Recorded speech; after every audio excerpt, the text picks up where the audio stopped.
Assalamualaikum warahmatullahi wabarakatuh. Alhamdulillah wassalatu wassalamu ala Rasulillah la haula wala quwata illa billah. Sahabat sekalian, kita bersyukur pada Allah berjumpa lagi di dalam program Cangkir Tasawuf Modern episode 213. Kita masih akan terus melanjutkan dan memperdalam kajian kita tentang kalam Allah. Bahwa Allah memiliki sifat kalam dan mutakalliman.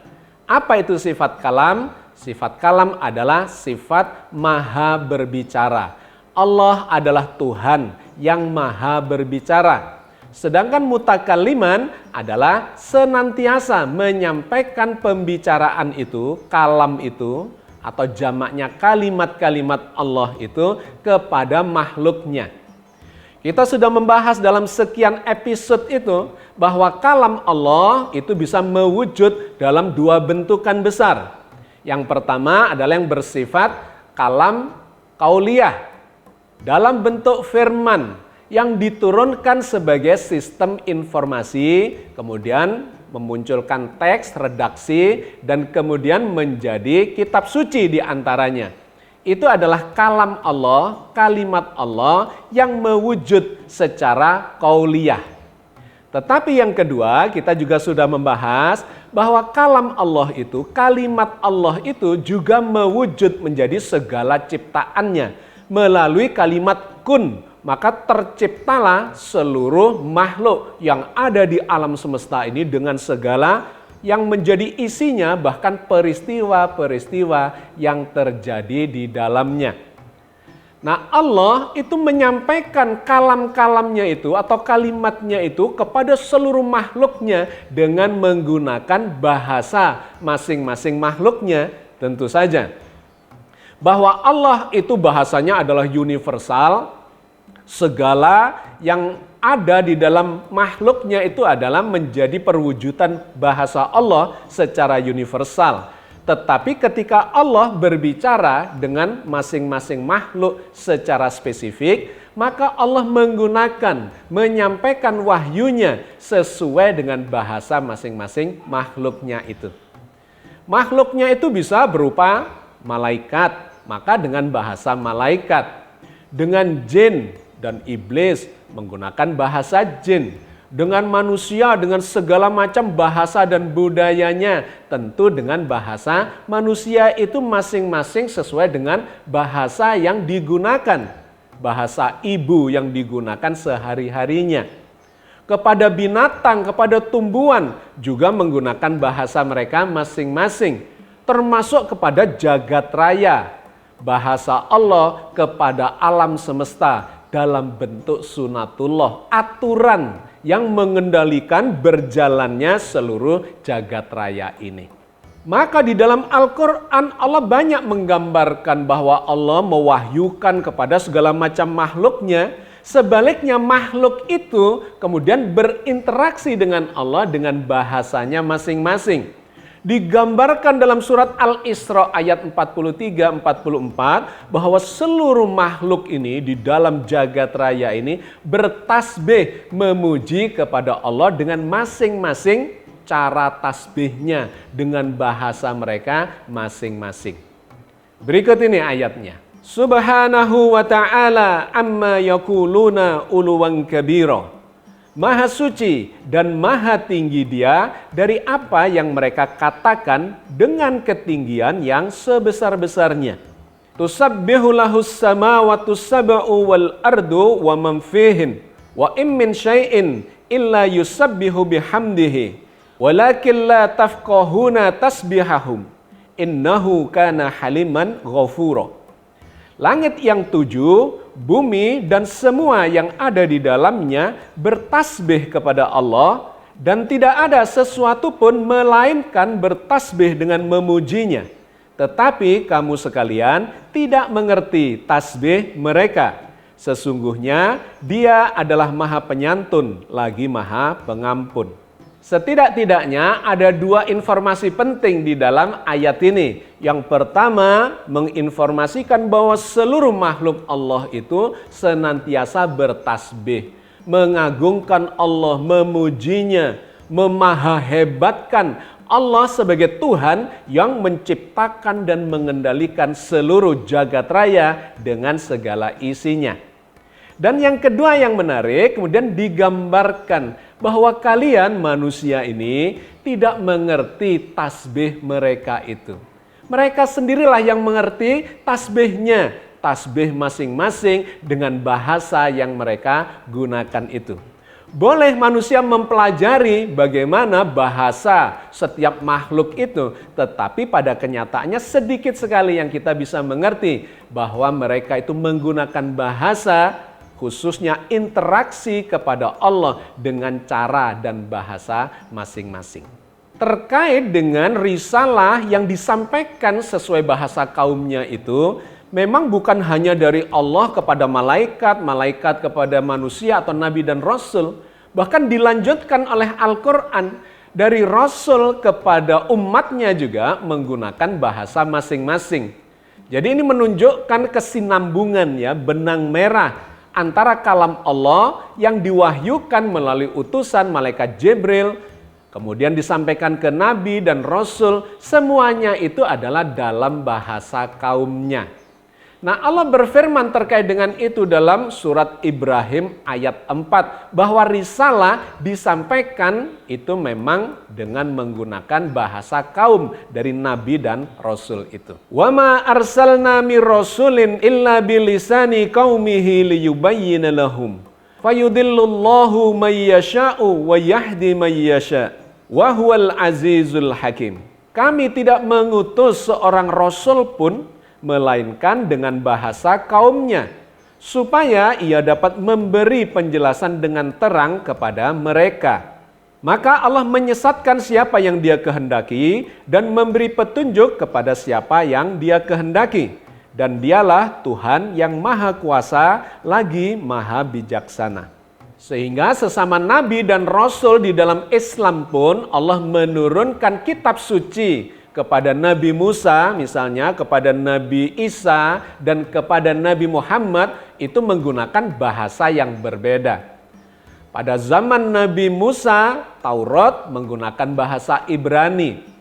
Pada zamannya Nabi Isa, ada yang mengatakan itu Ibrani atau Suryani atau Aramaik. Dengan bahasa kaumnya, bahasa ibu yang digunakan sejak kecilnya, supaya dia paham. Supaya beliau paham dan bisa menyampaikan kepada umatnya yang juga memahami kalimat-kalimat atau kalam Allah itu. Demikian juga pada Nabi Muhammad disampaikan dengan bahasa ibu Nabi Muhammad, yaitu bahasa Arab.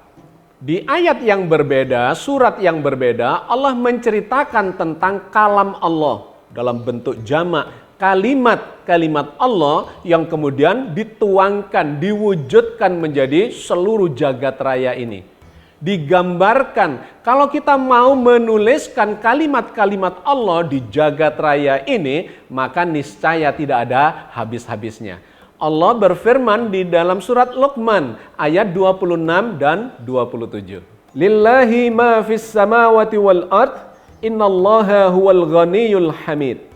Kepunyaan Allah lah apa yang di langit dan yang di bumi. Sesungguhnya Allah Dialah yang maha kaya lagi maha terpuji.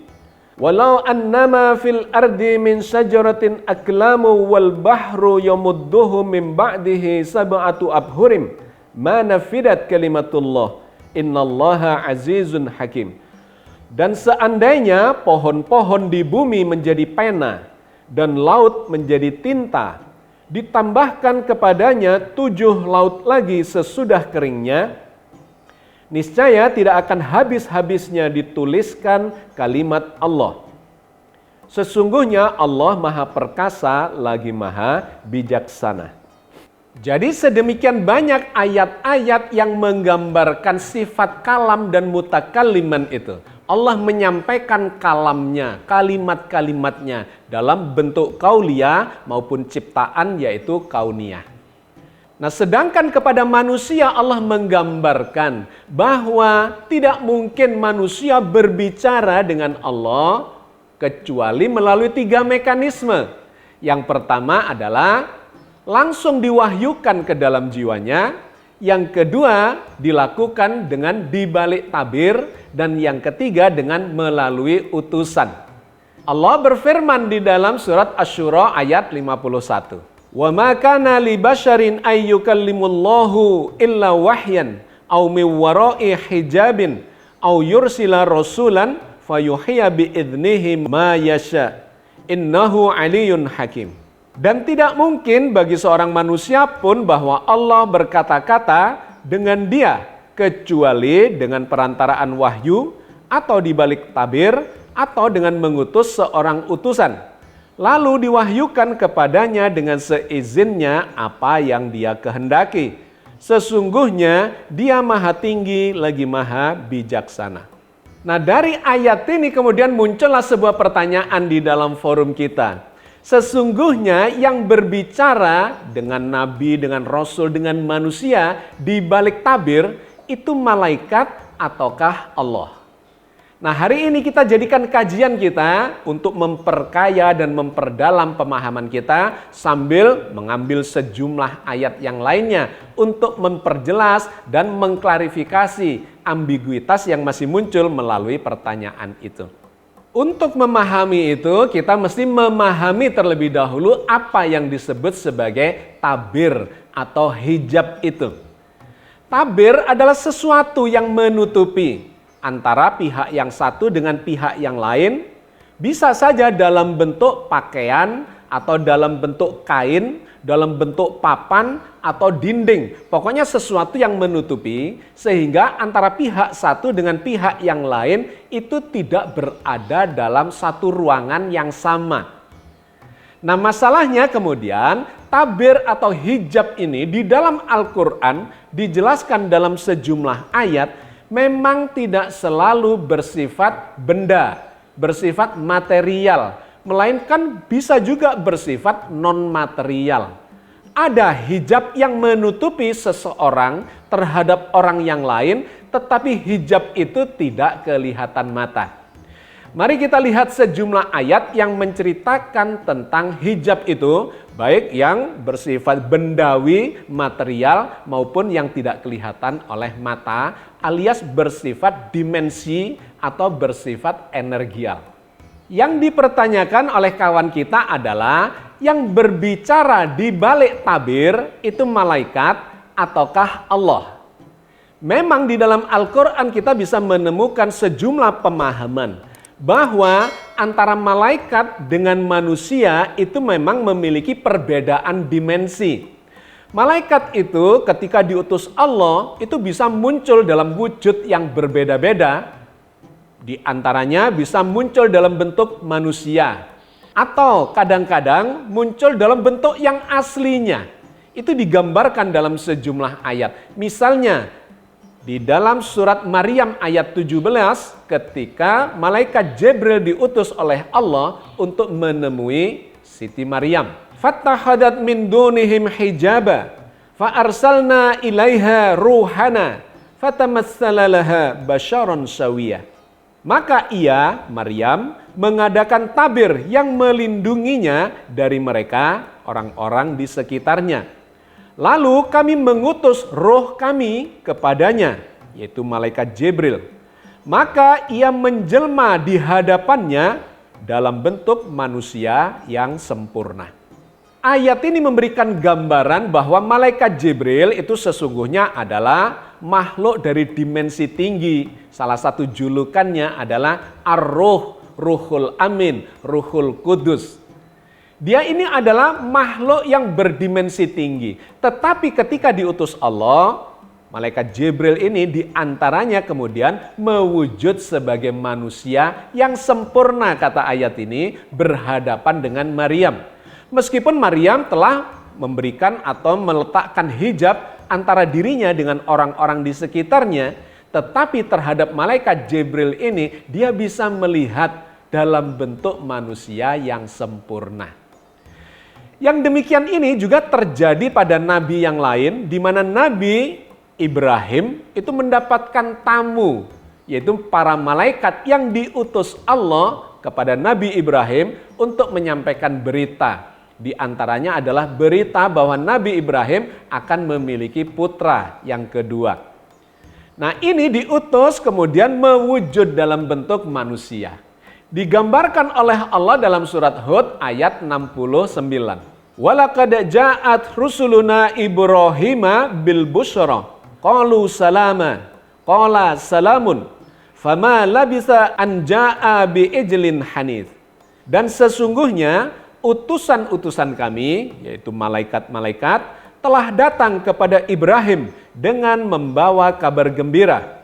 Mereka mengucapkan selamat. Ibrahim pun menjawab selamat. Maka tidak lama kemudian Ibrahim menyuguhkan daging anak sapi yang dipanggang. Ayat ini menggambarkan pertemuan antara Nabi Ibrahim dengan para malaikat itu dalam bentuk fisikal. Bertemu secara fisikal, bahkan diberi sajian hidangan daging anak sapi. Dan seterusnya ayat-ayat itu dilanjutkan pada ayat berikutnya. Poin pentingnya adalah malaikat sebagai utusan diutus kepada para nabi dan rasul, di antaranya mewujud dalam bentuk manusia. Nah, di lain ayat Allah menggambarkan bahwa malaikat Jibril itu suatu ketika datang kepada nabi itu dalam bentuk aslinya, nampak dari ufuk yang tinggi. Di ayat yang lain lagi, di surat An-Najm misalnya, digambarkan malah Nabi ketika Mi'raj di Sidratil Muntaha, dia bisa menyaksikan juga wajah asli atau bentuk asli dari malaikat Jibril itu. Allah menceritakan ini di dalam surat An-Najm ayat 13 dan 14. Walaqad ra'ahu nazlatan ukhra inda Sidratil Muntaha. Dan sungguh dia Muhammad telah melihatnya, Jibril, dalam rupanya yang asli pada waktu yang lain, yaitu di Sidratul Muntaha. Jadi sahabat sekalian, antara malaikat dengan manusia itu sesungguhnya hidup di alam yang berbeda. Di mana antara alam satu, ruangan yang satu, ruangan manusia atau alamnya manusia, dengan ruangan alam malaikat, itu ada batas dimensi. Batas dimensi ini bisa disebut sebagai hijab, tabir yang membatasi sehingga manusia tidak bisa melihat malaikat itu, kecuali malaikat itu memang diutus untuk menemui manusia. Baik dalam bentuk mewujud jadi manusia yang sempurna atau dalam wajah aslinya. Maka saya ingin mengatakan bahwa interaksi antara malaikat dengan manusia itu digambarkan Al-Quran, dia melewati hijab itu, tabir dimensi itu untuk bertemu secara langsung dengan manusia yang mendapatkan wahyu dari Allah melalui utusan. Baik dalam bentuk fisikal maupun dalam bentuk aslinya, terlihat di ufuk yang tinggi dalam wajah yang sesungguhnya. Nah, ini berbeda dengan Allah. Ketika Allah berbicara dengan makhluknya, maka itu langsung dipastikan oleh Allah bahwa tidak mungkin bagi manusia untuk melihat Allah. Tidak mungkin berbicara dengan Allah itu kecuali salah satunya adalah dengan dibalik tabir. Jadi ketika terjadi interaksi langsung antara Nabi Musa misalnya dengan Allah, maka dia Allah berada di balik tabir. Tetapi jangan dibayangkan tabirnya itu adalah tabir yang material atau bendawi, seperti kain atau sesuatu dinding dan seterusnya, melainkan ini adalah tabir dimensi. Antara manusia dengan malaikat saja ada tabir dimensi itu. Atau di sebuah ayat digambarkan oleh Al-Quran, orang yang membaca Al-Quran itu akan diberi hijab, diberi tabir yang membatasi dia dengan orang-orang yang ingkar, yang musyrik, yang tidak percaya, tidak beriman kepada ajaran Al-Quran atau kepada hari akhir misalnya. Allah berfirman tentang itu di dalam surat Al-Isra ayat 45. Wa idza qara'tal Qur'ana ja'alna bainaka wa bainal ladzina la yu'minuna bil akhirati hijaban mastura. Dan apabila kamu membaca Al-Qur'an, niscaya kami adakan antara kamu dengan orang-orang yang tidak beriman kepada kehidupan akhirat suatu tabir atau hijab yang tertutup. Jadi hijab yang dimaksudkan di sini tentu bukan hijab yang masif yang bersifat material atau bendawi. Tetapi orang-orang yang membaca Al-Quran, menjadikan Al-Quran sebagai Al-Furqan, dia ini akan hidup di alam yang berbeda seakan-akan dengan alamnya orang-orang yang ingkar. Pikirannya, imajinasinya, kegiatannya dan segala macamnya itu seperti ada hijab yang membatasi. Jadi hijab di sini bersifat abstrak. Seperti juga di dalam surat Fussilat ayat 5. Allah menggambarkan bahwa orang-orang yang ingkar, yang kafir itu juga terhijab dari kebaikan-kebaikan. Apa yang terhijab adalah jiwanya, adalah hatinya. Allah berfirman dalam surat Fussilat ayat 5. Wa qalu qulubuna fi akinnatin mimma tad'una ilaihi. Wa fi adhanina waqru wa min bainina wa bainika hijabun fa'mal innana amilun. Mereka berkata, hati kami berada dalam tutupan dari apa yang kamu serukan kepada kami, dan telinga kami ada sumbatan, dan di antara kami dan kamu ada tabir atau hijab. Maka lakukanlah apa yang ingin kamu lakukan, sesungguhnya kami melakukan pula. Dan semakin jelas ketika kita membaca surat Qaf ayat 22 yang menggambarkan adanya hijab, adanya tabir yang menutupi pandangan kita ketika di dunia ini. Tapi nanti pada saat di akhirat, tabir itu akan dibukakan oleh Allah. Ini menggambarkan bahwa antara alam dunia dengan alam akhirat itu berbeda dimensi. Dan pada waktu itu tabirnya, hijabnya akan dibuka oleh Allah. Allah berfirman dalam surat Qaf ayat 22. Laqad kunta fi ghaflatin min hadza fakashafna anka ghita'aka fabasarukal yauma hadid. Sesungguhnya kamu berada dalam keadaan lalai dari hal ini. Maka kami singkapkan darimu tabir yang menutupimu, maka penglihatanmu pada hari itu di alam akhirat amatlah tajamnya. Jadi sahabat sekalian, tabir itu memiliki makna yang bersifat material sampai yang bersifat dimensional. Nah, ketika kita bicara tentang ayat yang menceritakan bahwa Allah berbicara dengan manusia atau manusia berbicara dengan Allah dengan di belakang tabir, maka yang dimaksudkan itu tentu bukan yang bersifat material. Karena dimensi kemanusiaan kita dengan dimensi ilahiyah itu memiliki gap yang sangat besar. Jangankan dengan Allah, dengan makhluknya yang bernama malaikat saja, kita memiliki batas-batas dimensi, tabir dimensi yang gapnya sangat besar itu. Maka kita menjadi semakin paham ketika ada ayat surat Qaf ayat 16 yang mengatakan bahwa sesungguhnya Allah dan para malaikat itu sangat dekat dengan kita, lebih dekat daripada urat leher kita, tetapi kita tidak melihatnya, bahkan kadang tidak menyadarinya, kecuali kita melatih radar spiritual kita untuk terus berinteraksi dengan Allah dan bisa merasakan kehadirannya dalam seluruh horizon kesadaran kita. Allah berfirman di dalam surat Qaf ayat 16. Walaqad khalaqnal insana wa na'lamu ma tuwaswisu bihi nafsuh wa nahnu aqrabu ilaihi min hablil warid. Dan sesungguhnya kami telah menciptakan manusia dan mengetahui apa yang dibisikkan oleh hatinya, dan kami lebih dekat kepadanya daripada urat lehernya. Jadi Allah sedemikian dekatnya kepada kita, tetapi di ayat yang lain dikatakan dan tidak mungkin manusia bisa mencapai melihat Allah dengan penglihatannya, dengan pandangan matanya. Maka kembali kepada pertanyaan kawan kita terhadap surat Asy-Syura ayat 51 yang menjelaskan bahwa Allah dengan makhluknya, dengan manusia berbicara di antaranya melalui hijab itu atau di balik hijab itu. Mewaroi hijabin. Berbicara di balik hijab, di balik tabir. Maka tentu kita sudah mendapatkan pemahamannya bahwa satu, yang berbicara itu adalah Allah, bukan malaikat. Karena ayat itu sejak awal memang mengatakan tidak mungkin manusia berbicara dengan Allah kecuali melalui 3 mekanisme, di antaranya adalah di balik tabir.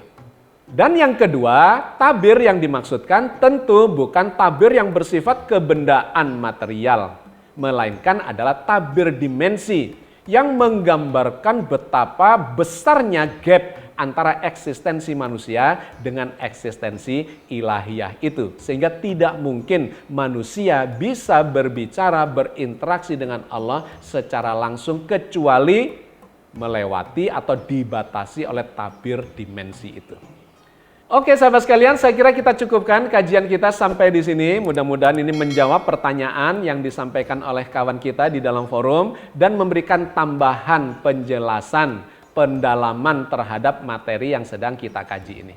Mudah-mudahan Allah senantiasa membimbing kita di atas jalan yang diridhoinya di dalam memahami kitab suci Al-Quran Al-Karim yang mulia. Billahi taufiq wal hidayah. Assalamualaikum warahmatullahi wabarakatuh.